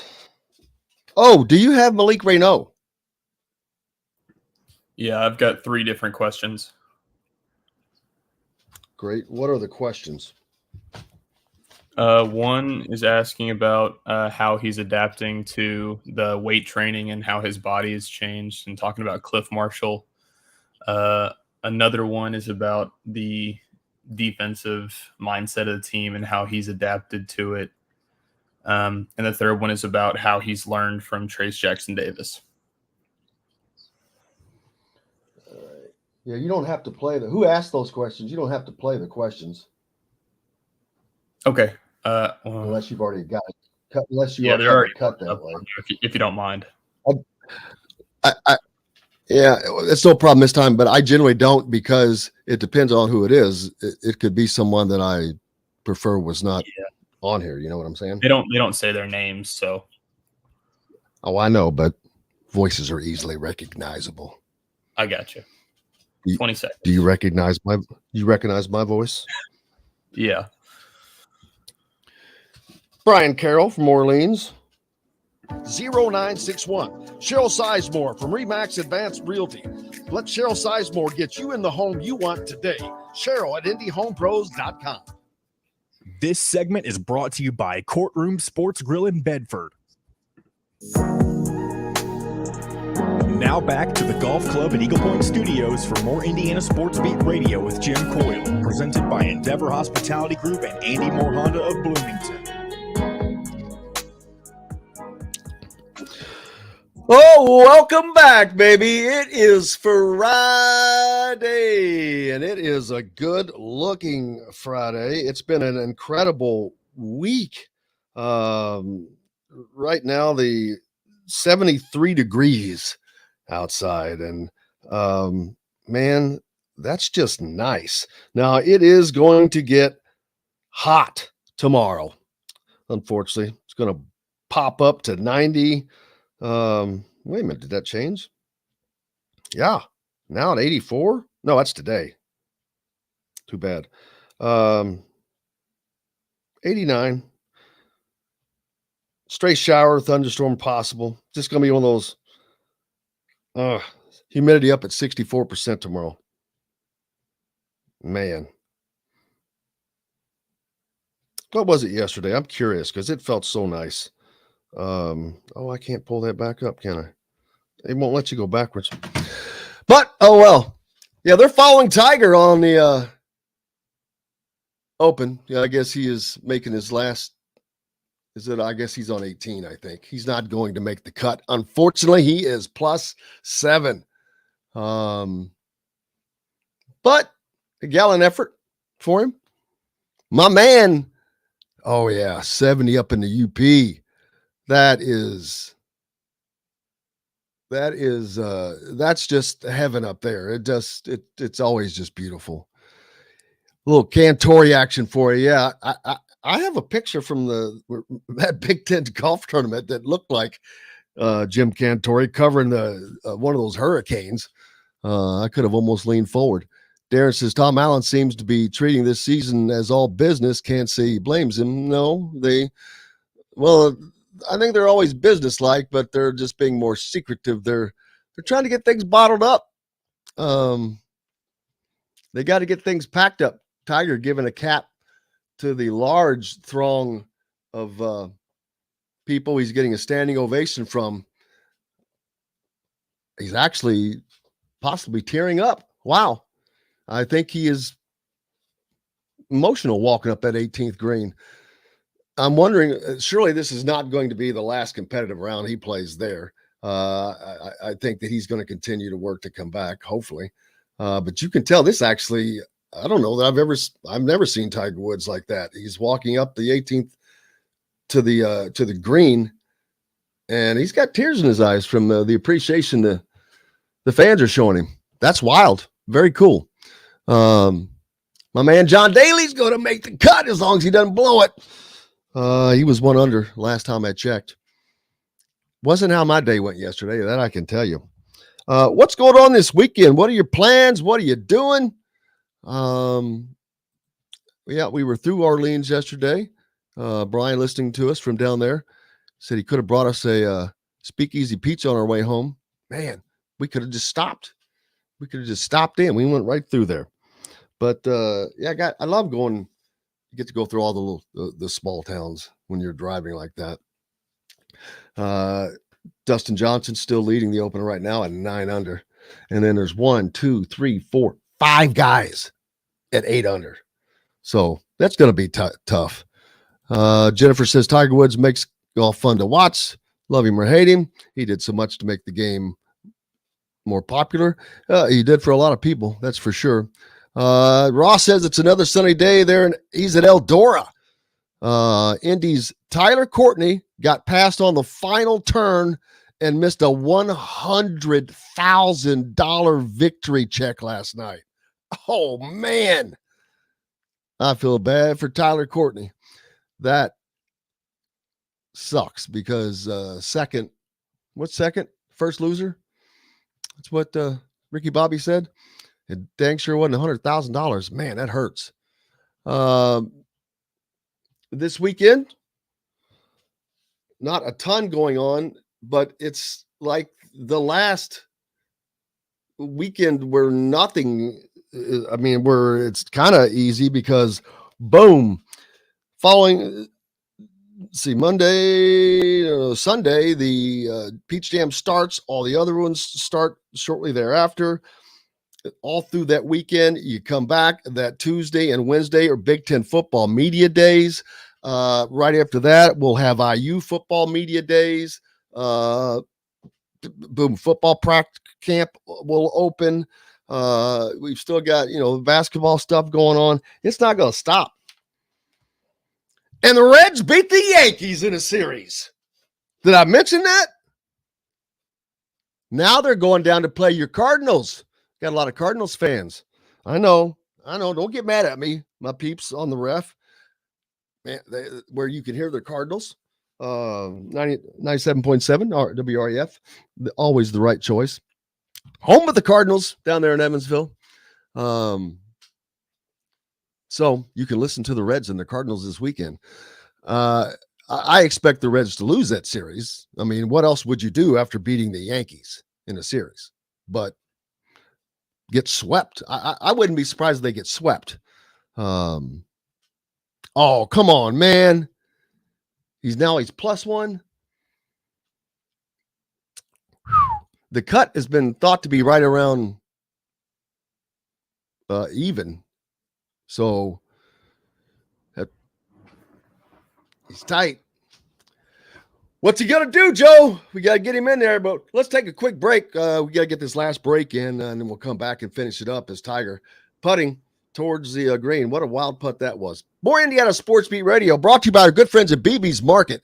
Don't forget the former Wagon Wheel, all part of the Wow Club, but BB's is your local meat shop, steakhouse, and caterer, no matter where you live, with some of the best custom meats around, sausages, the largest variety of in-house made products. For online ordering, go to visitbbsmarket.com. Visit bbsmarket.com. They are a part of the Wow Club, which, of course, you can join through the Apple App Store, Google Play Store. Start earning around rewards and points right there. Proud sponsor of Indiana Athletics and of Indiana Sports Beat Radio. Support those who support you. Back with more right after this. We'll be right back to the Golf Club at Eagle Point Studios for more Indiana Sports Beat Radio with Jim Coyle, presented by Endeavor Hospitality Group and Andy Moore Honda of Bloomington. The sun is out. The birds are chirping.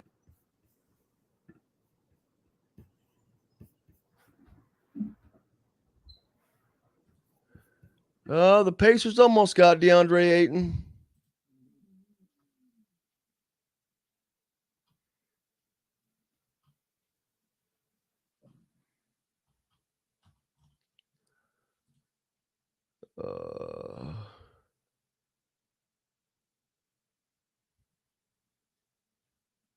I'm hungry.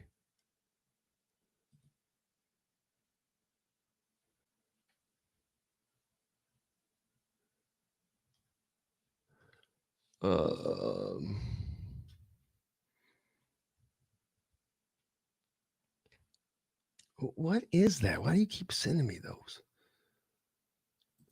mean, did I accidentally open up a Twitter account that I'm not aware of?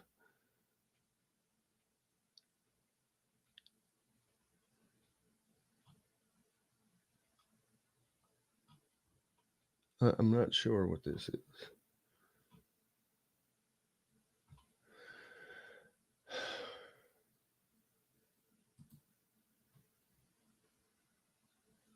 Oh, wait, we got to do Malik Renault when we come back. Yeah, I'm ready. Yeah. Perfect. Perfect ending.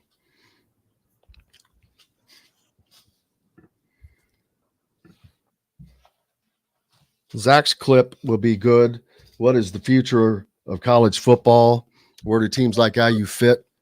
That was a great conversation. I got to start reading his stuff more. That's really, really good stuff.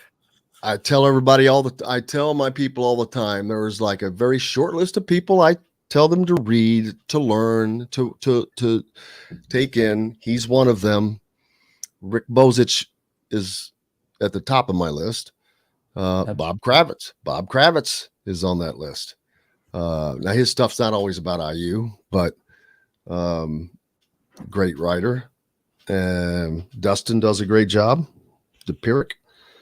And of course the guys at the Hoosier, but yeah. 25 seconds.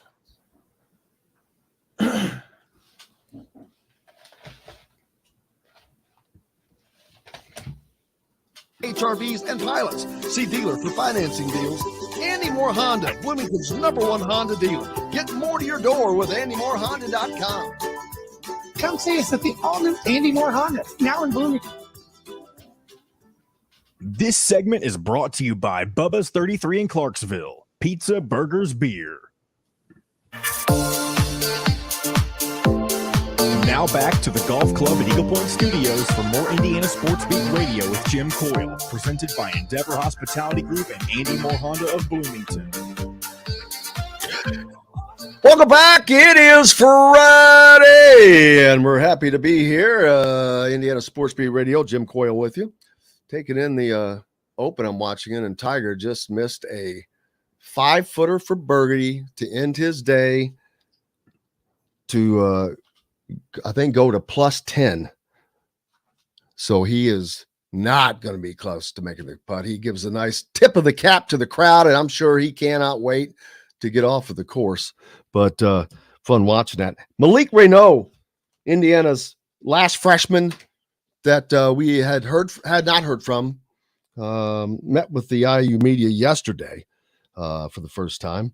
And we're going to hear what he had to say. One of the things he was asked was about adapting to the training. You know, he came from a program where they probably had a good program, but nothing can prepare you for moving up from any level of high school. I don't care if it's at Montverde to say at Indiana, where the programs are much more intensive.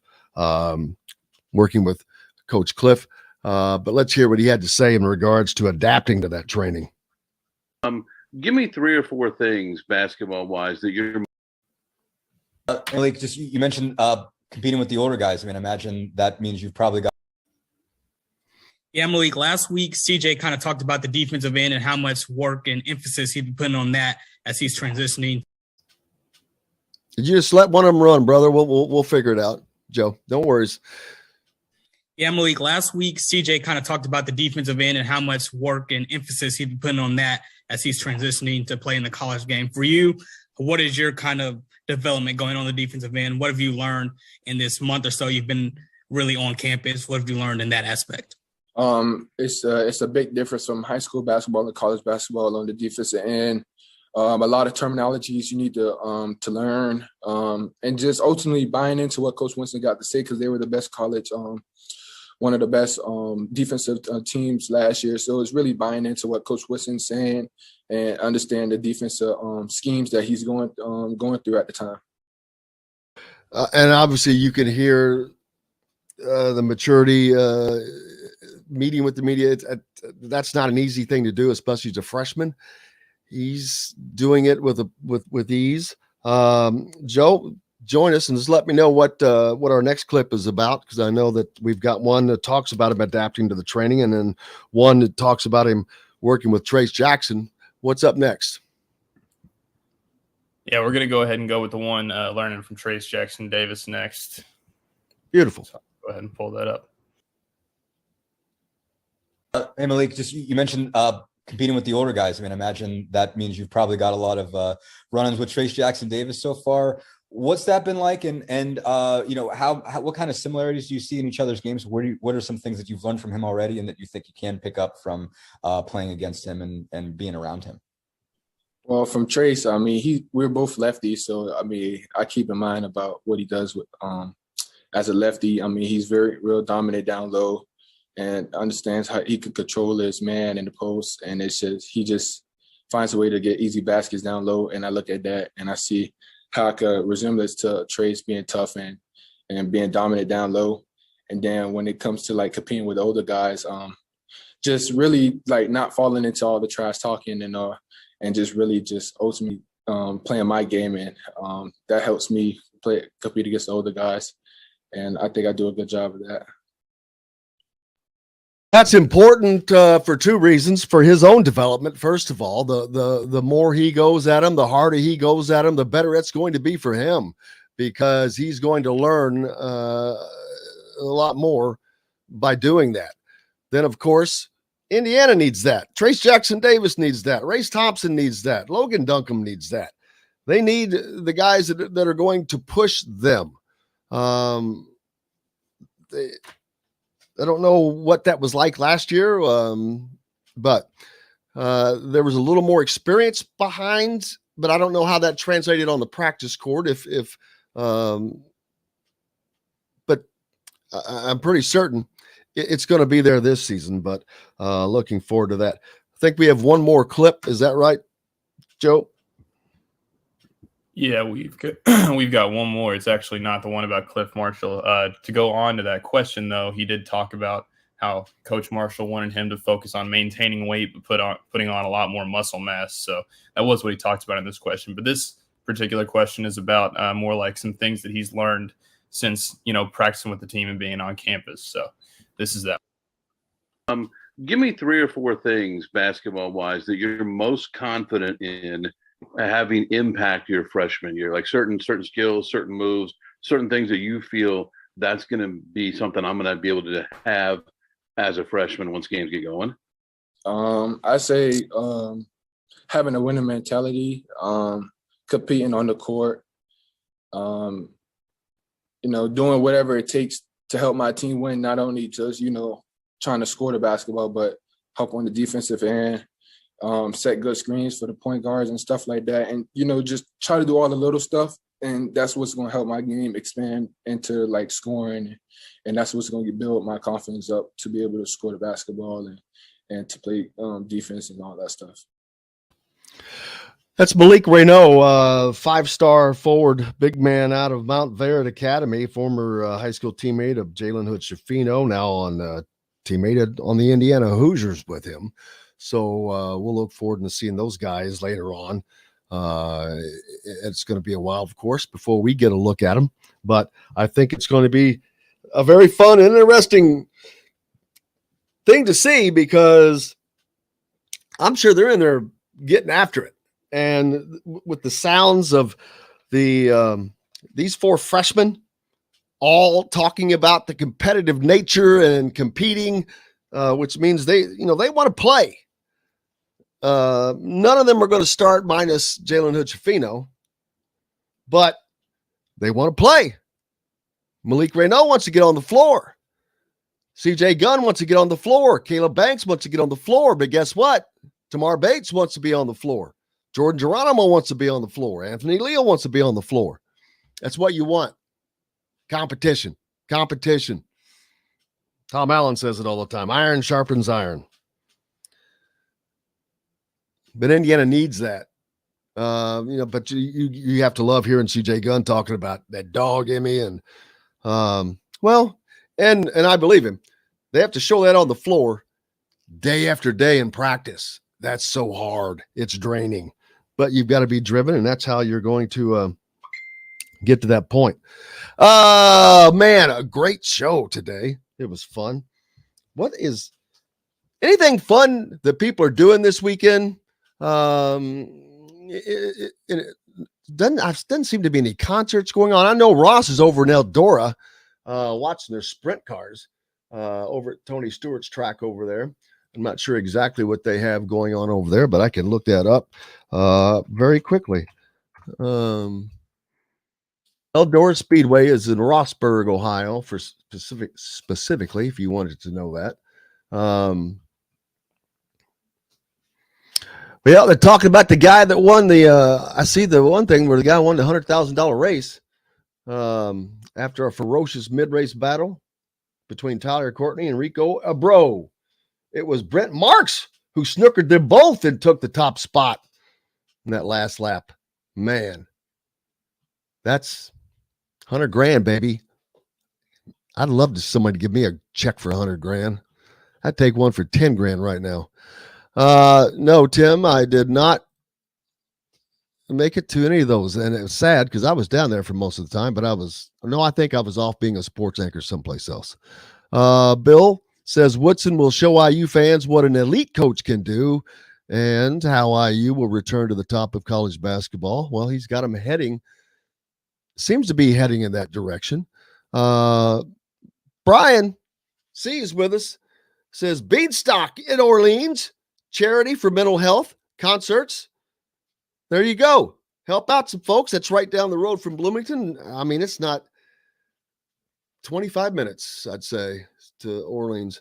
Ross has got 2 more races, one tonight, and then 175,000 on Saturday. Well, hopefully you have fun and your guy brings home the check. I wish somebody was bringing home a check for me. But no, I'm just going to try to not work too hard this weekend because, like I said, this is the last. And, man, once it starts, it's on. You get football going, you get soccer going, and then basketball falls in there in October. And then from then on, forget about it. Forget about it. From October through next April, it's pretty close to 7 days a week stuff going on. So we'll have a lot more content, that's for sure. But yeah, it's one of the worrying things of doing the show is in the summertime. The content a lot of time is harder to come by. Hasn't been this summer. Holy cow. We just always have stuff, which is great. And of course, the guests make that great as well, like Alec Lasley from thehoosier.com who joined us today. Make sure you give Alec a follow. Go to thehoosier.com and sign up for complete coverage on Indiana news and recruiting. They will be Keegan Nicholson is going to be down at the Peach Jam reporting live from that. So they're going to have complete updates live on that. Go to thehoosier.com, sign up. It's free. Follow Keegan Nicholson, Alec Lasley, and Kyler Staley there. Zach Osterman, of course, from Indy Star. If not following him, silly. He's another great one. And follow me, please, at Jim Coyle ISB. I'd appreciate it, as well as make sure you subscribe to us on YouTube and hit the like button. That helps us immensely. Appreciate our peeps down on the ref. 97.7 ESPN, always the right choice, where you can hear the Cardinals and the Reds, baby, starting today. What time is that game, Joe? I need to go back and what time does that game start? Doesn't happen to be a day game, does it? I don't think it's going to be a day game, but give me just a second to check here. Oh man, I went back too far. So come back. Here we go. Daggone it. Go ahead. 8:15 this evening. All right. And is that Central Time or is that Eastern Time? Because St. Louis is in Central Time. That is there you go. 8:15. Yep. The vaunted 34-55 Cincinnati Reds against the 48-44 St. Louis Cardinals. I would love to see them win back-to-back series. That would be incredible. I know that wouldn't make some of you happy, but just saying. Donovan Mitchell, possibly on moving. Yep, we'll see. Sam says, have a great weekend, everyone. Appreciate it. From down in Florida. Jennifer as well. You guys, hope you all go out and have a great weekend. Appreciate everything. You guys being a part with us. We'll be back on Monday, of course. Let's see. Josh Brook from the what do they call it? The Ticket Project, where they give tickets away. I feel horrible for drawing a blank on that. I don't have it in front of me right now, but he'll be with us on Monday as they have a new project going. So you're going to want to listen to that. We will have Kyler Staley from Hoosier.com to get us updated on what did happen with the start of the Peach Jam and what to expect there. Dustin DePirick is with us as well, and Jim Reamer. So we'll have a full schedule on Monday. Looking forward to it. Looking forward to being back with you guys as well. I cannot thank you enough, because without you, there's no reason for us to be here. But I hope you enjoy this absolutely incredible weekend, and sincerely appreciate you guys more than you know. Give me a follow at Jim Coyle ISB. Subscribe and like it to us on Facebook, or on YouTube rather, and go out and have yourselves an incredible weekend. Until Monday, I'm Jim Coyle. I will see you on the radio. Thanks for listening to Indiana Sports Beat Radio. Be sure to subscribe to our YouTube page for more clips and team coverage of Indiana basketball, football, and more. You can also find full episodes and tons of other content on thehoosier.com. We'll see you next time for another edition of Indiana Sports Beat Radio.